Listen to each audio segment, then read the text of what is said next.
Hello बच्चों, आज हम लोग अपने पाचन तंत्र वाले टॉपिक में पीछे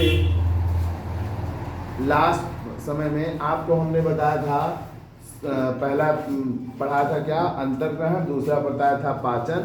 आज हम तीसरा अवशोषण, स्वांगीकरण और मल विसर्जन 5 पॉइंट से इनको बताएंगे। तो अवशोषण क्या है? बचे हुए भोज्य पदार्थों को शरीर के सभी कोशिकाओं तक पहुंचाने के लिए भोजन का क्या किया जाता है? अवशोषण किया जाता है। ठीक, अब अवशोषण देखिए अलग अलग जीव में अलग अलग होता है। एक कोशिकीय जीव होते हैं और बहुकोशिकीय जीव। तो एक कोशिकीय जंतु जैसे अमीबा, पैरामीशियम, यूग्लिना आदि में पचे हुए भोजन को तरल के रूप में सीधे जीव द्रव्य में विसर्जित मतलब अवशोषित करा दिया जाता है। अब बहुकोशिकीय जीवों में इनमें भी तरल ही रूप में होता है।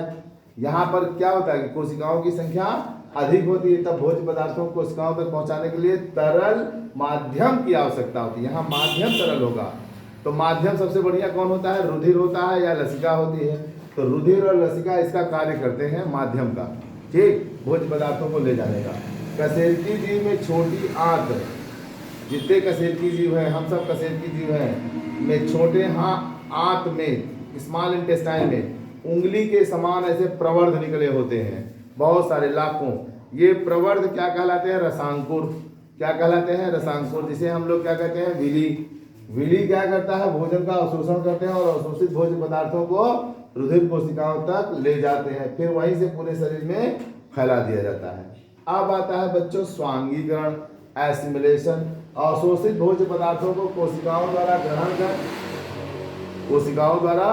कर जीव द्रव्य में आत्मसात करने की प्रक्रिया को ही हम लोग क्या कहते हैं? स्वांगीकरण कहते हैं। और ये कोशिकाएं स्वांगीकरण करने के बाद मुख्य कार्य क्या करती हैं? जीव शरीर में वृद्धि का कार्य करती हैं।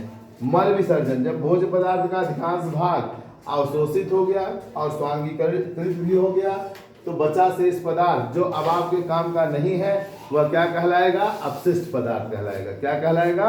अपशिष्ट पदार्थ। अपशिष्ट पदार्थ को मल के रूप में शरीर से बाहर करने की क्रिया को ही हम लोग क्या कहते हैं? मल विसर्जन कहते हैं।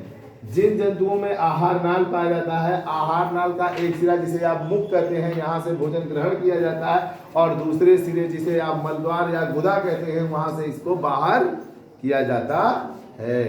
अब आता है पाचन तंत्र। मानव का पाचन तंत्र सबसे ज्यादा विकसित है। ये बात थोड़ा सा कंट्रोवर्सी हमको लगती है। मानव का पाचन तंत्र अगर विकसित है तो फिर पेट सफा, और कौन कौन सफा आता है? अरे कौन वो करता था ना, राजू श्रीवास्तव करता था ना, त्रिफला चूर्ण, डाबर का, हनी का, पता नहीं का चूर्ण, और फिर बड़े बड़े गैस काहे छोड़े जाते हैं। ठीक, इनसे अच्छा तो हमारे जानवरों का होता है, लगभग उनका तो पच जाता है बढ़िया से। लेकिन खैर ठीक है, मानव का पाचन तंत्र विकसित माना जाता है। मानव के पाचन तंत्र एक लंबी नली होती है जो 8 से 9 मीटर की तक होती है, जिसे हम आहार नाल कहते हैं। भोज्य पदार्थों को आहार नाल में पचाने के लिए विभिन्न प्रकार के पाचक रस स्रावित होते हैं, और इन पाचक रसों का श्रावण किसके द्वारा होता है? पाचक ग्रंथियों से, डाइजेस्टिव ग्लैंड से। ठीक, डाइजेस्टिव जूस का सिक्रेशन होगा, और अगले पीरियड में हम ये जूस निकालेंगे आपसे। धन्यवाद बच्चों, बस यहीं तक।